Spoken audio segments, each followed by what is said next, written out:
وَتَرَى الْجِبَالَ تَحْسَبُهَا جَامِدَةً، اور آپ دیکھ رہے ہو پہاڑوں کو ایک ہی جگہ جمے ہوئے، مضبوط، مستحکم.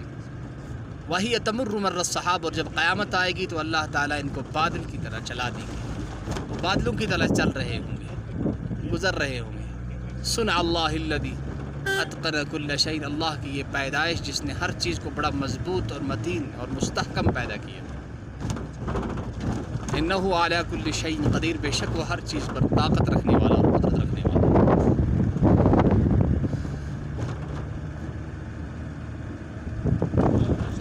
سبحان اللہ.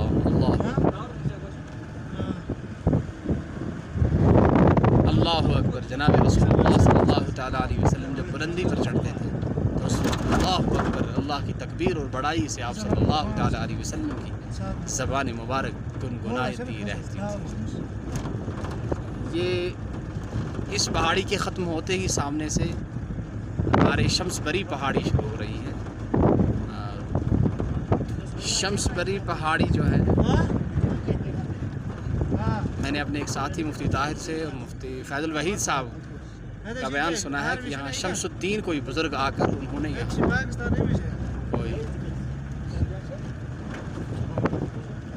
یہاں آ کر عبادت اور ریاضت میں کچھ دن گزارے تھے، اس وجہ سے اس کا نام شمس بری پڑ گیا.